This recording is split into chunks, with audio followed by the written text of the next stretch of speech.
Hi, I'm Sierra Morris and this is Chuck and the Chicks.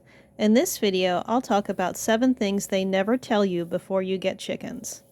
Number 1, you will spend the most money on infrastructure and equipment. Without proper infrastructure, you won't be able to keep your birds safe. Definitely, I think this is the most expensive part of owning chickens. The birds are the cheapest part of the whole equation, but you will spend the most money building a safe coop and run for your chickens. Infrastructure doesn't have to be excessively expensive. 99% of the materials we use to build our coop and run were recycled, upcycled, and reclaimed materials. You can do a lot of fantastic resourceful things to save money building your coop and run, but this is absolutely the most time-consuming and expensive part of the process of preparing to own chickens. Those small $200 hutches that were advertised when you get your chicks, they're great to transition your chicks outside, but you will need more infrastructure than that. Those small hutches just simply aren't large enough for adult birds. They will only last a few months, and you will have to build additional infrastructure to keep your chickens safe. Number 2, molt. No one tells you about molt. Molt just happens. You walk out one day, and it looks like someone emptied a pillow on your lawn, and you don't know what happened, and you don't know why. So annually, chickens molt. Each year, they replace their old and damaged feathers with new healthy feathers. How molt goes will vary drastically between the breeds of chicken and individual chickens that are even the same breed. It can take anywhere from 1 to 4 months. It seems like some of our chickens replaced their feathers in a matter of days, and others languished and it took the entire 4 months and maybe even sometimes slightly more. Definitely during molt, it's a good idea to increase the protein intake and also provide a calcium supplement.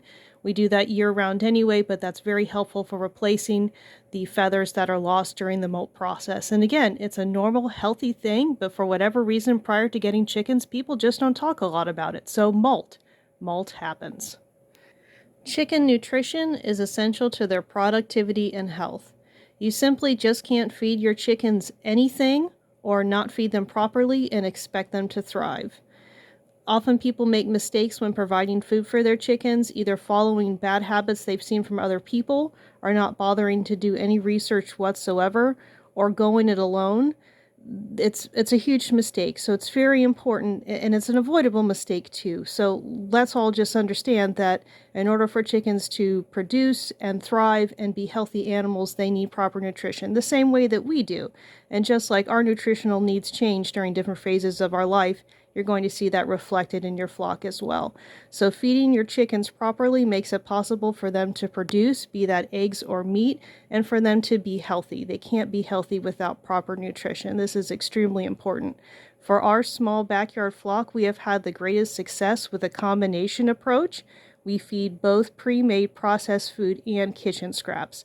I've never fed just one or the other, and using this combination approach, my flock has thrived. Different breeds of chicken have different purposes. I think the vast majority of first-time chicken owners pick out their chickens based solely on their appearance, and rarely do people take time to additionally research the purpose of the breed. I make this analogy a lot, but I found that it's very similar to the way that different breeds of dog have different purposes.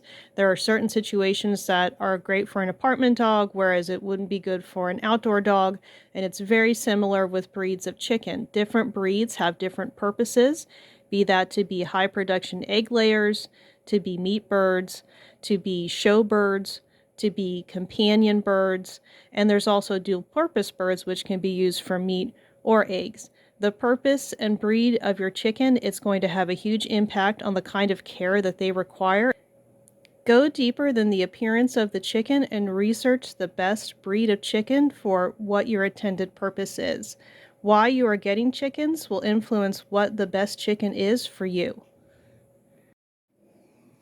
5. You will have to actively protect your chickens from predators, even in suburban environments. I think that's something we don't talk a lot about before people get their first chickens, just why infrastructure... Thank you, Chuck. Just why infrastructure is so important, that without proper protection, all the other efforts you make to take good care of your flock aren't going to matter. Predators exist everywhere, even in urban environments, suburban environments. We've even had issues with predators. Thank you, Chuck. It's good to know you think the subject is very important. I think it's very important too. We've even had issues with facing predators during the daytime that were either diseased or starving.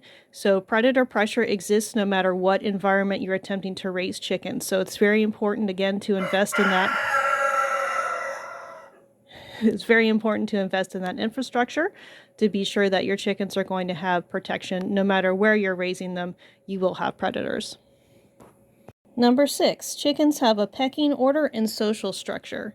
Prior to owning chickens, it's really difficult to appreciate that these things exist. So the pecking order is the social structure that your chickens use to know who is in charge and who has what role.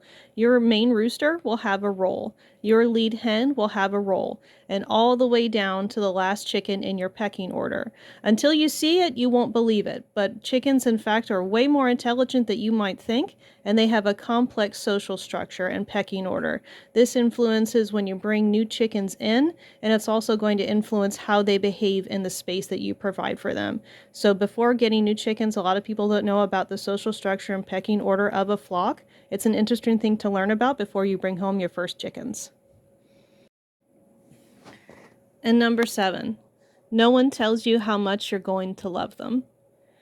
I admit I was woefully ignorant before I brought home my first chickens. I thought I would have no problem having meat birds. I didn't think I would like my roosters. I had no idea how intelligent they were. I had no idea that they had amazing personalities, that they made incredible pets, and you become completely attached to them. And a lot of people might not have the same experience. This is just my personal lived experience with chickens, but the crazy chicken lady stereotype is a stereotype for a reason. I find it impossible to be around these birds for any amount of time and not love them. I hope you enjoyed this video. If you're enjoying this content, please like, share, and subscribe. We would love to have you as part of our flock. Lots of love from our coop to yours. See you next time.